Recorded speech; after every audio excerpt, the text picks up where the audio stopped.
welcome back. I hope you're having a great week so far. Y'all just bear with me today. I don't know what's going on. I'm very emotional today. I have a heavy spirit. So much, it's just crowding my mind, and so many thoughts of people and situations and things, and I know I'm not God. I have no control, but I do know, and I will say this to you, if you have someone who's been hurt, if you're someone who has been done wrong, things have just you've not been done right in situations and circumstances, you just stay true and you keep your heart pure and clean. You don't have malicious thoughts. You just continue with your relationship with God. He keeps perfect record. He keeps perfect score. And those that have wronged you, they will get their reward, whatever it may be. And that's just kind of what's on my mind. He's a great God. He's a patient God. He's a loving God. He's a caring God. And he's a God that cares for them just as much as he cares for you. But he won't always tolerate. You know what I mean? So that's just kind of where my emotions are, my feelings are. And we just have to keep continuing to pray for those who despitefully use us, as hard as that may be. And sometimes you may just have to say the words and ask the Lord to just help you to get to the point to where you can actually mean the words. And that's okay too, because he understands us. He understands the hurt. He understands the pain. He understands how we feel. And he knows us better than we know ourselves. So if you're in that situation and you can't really mean the words you're saying, when you're praying for those who have hurt you, who have offended you, have just done you so wrong, just say the words and ask the Lord to help you get to the point to where you can actually mean what you're saying. And he will. He understands us. So that's so heavy on my heart this morning. But anyway, we're going to read from our book, Raised Devotionals by Ida Mae Couch. I'm loving the fact that y'all are loving this devotion. It is just blessing me so much. It's almost like, in some ways, it's like she's lived my life, and she's so relatable, I guess is what I'm saying. Although Marjorie Holmes was very relatable for me as well. She gave me deep thought, but I really do believe the Lord is this is the next step, and then after Ida Mae Couch's devotional, there may be another step, I just never know, but we're just gonna feast on what God is giving us now and grow from it, and just know that when the time comes, we'll go up to the next level, you know what I mean? So the title of today's devotion is Crisp, Fresh Sheets. That's a tongue twister when you try to say it fast. So let's just get started and see how God's going to minister to us today. Every Saturday, we stripped our beds and washed our sheets. It was one of Mom's weekly routines. If the weather was favorable, Mom would hang our sheets on the clothesline in the backyard to dry in the wind and fresh air. I liked it when they were dried outside. The sheets would have a fresh crispness to them, and they smelled like sweet sunshine. The word fresh makes me think of spring, when everything starts coming back to life after a cold winter. It's a renewal, a new beginning. It feels hopeful. When life brings challenges and hearts need refreshing, God offers a place of renewal where mercy and grace can wash through us. Once again, we can be filled with hope and made clean from the mistakes we've made. There is a deep comfort in knowing that we can have a new beginning, a fresh start. Today's scripture is from Lamentations chapter 3, verse 22 and 23, and I will be reading from the King James Version. Chapter 3, verse 22.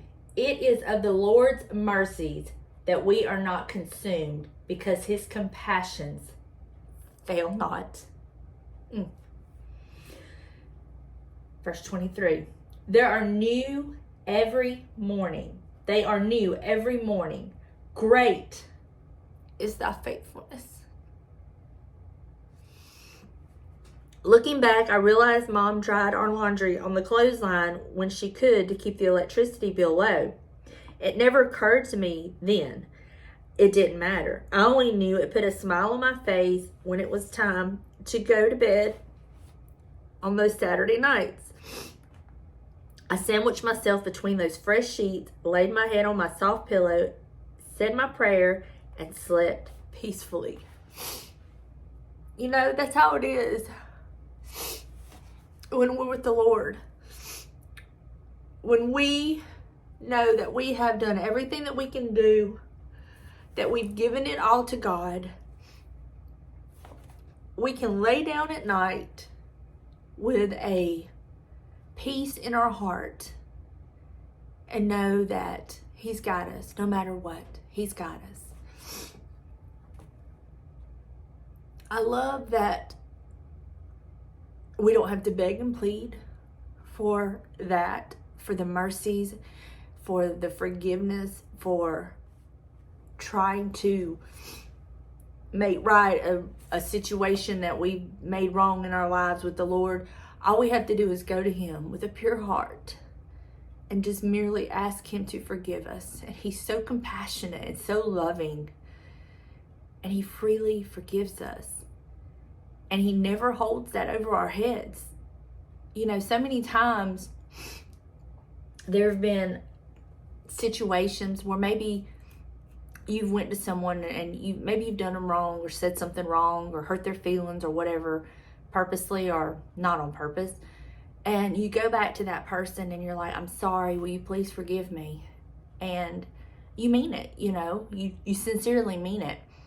And they tell you, yes, I forgive you. You know, I accept your apology. I forgive you. You know, y'all move on. But they always bring it back up from time to time and throw it in your face. God's not like that. And I don't know about you, but I love that about God, because quite honestly, I do enough beating myself up. I really don't want the Lord to throw up in my face my past mistakes that I've been forgiven for. I mean, that would just be horrible. But He's so good that once we come to Him and we ask Him for that forgiveness, He freely gives it. And we start with new mercies. Every day, y'all, every day we wake up with new mercies. I've said it before, we don't pick up from the leftover mercies from yesterday that we didn't use up. But we start over with a fresh new batch of mercy. That is amazing, y'all. I don't know about you, but I find myself from time to time, I'll just be sitting there lost in my thoughts of how long eternity is, how good God is, how much He's done for me. And then you think about the new mercies that you wake up with every day. It's so overwhelming, it's so powerful. And it makes me want to be better than I was the day before. It makes me want to please Him. It makes me want to make Him proud of me, because He's so, so good. And He loves me so much. He does so much for me.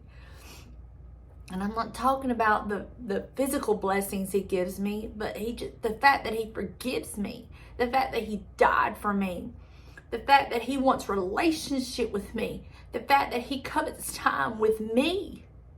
Who am I, y'all? Who am I? I'm nobody. I'm nobody. But I love Him, and He loves me. And He loves you just the way you are. He wants the very best for you. He wants that relationship with you. So, like you do in your everyday relationships with your friends and your husband, your children, you know, you're not out to hurt them or destroy them, but you're out to make them a better them by doing whatever you can to encourage them, build them up, pray for them, you know, love them, be there for them, support them, comfort them. He's that way with us. And it just, I'm telling you, it just blows my mind. And I want to encourage you. if the devil tries to get in your head, which we know he's going to, and he tries to make you feel sorry for yourself. Maybe you see somebody that has something that you don't have, that you know, there's no way you can afford it, or, you know, something you've always wanted, but you've never been given the opportunity, and, you know, whatever it may be, whatever the devil taunts you with. I have found that in just general conversation with James or Delana or Cody or whoever, my mama, when I start naming and listing the blessings that God has blessed me with, first of all, I could talk until I die and still not cover it all. But the more I begin to list, the more I remember, the more it overflows and just fills me up with so much gratitude, so much, who am I, that I don't even have time or the want to remember what I don't have or what I haven't been given. Does that make sense? When we begin to list and thank God for the blessings and the gifts that he's given us. First of all, start with salvation, the greatest gift of all. The greatest gift of all. We could just devote our entire lifetime just on that gift. But when you start listing the different things that he's blessed you with, prayers he's answered, things that you've seen, things he's done for you, it just gets so overwhelming. And before I know it, I'm lost in my humbleness from just, wow. I truly have no right, no reason to ever ask God for anything else, because look, I don't even have time to name it all.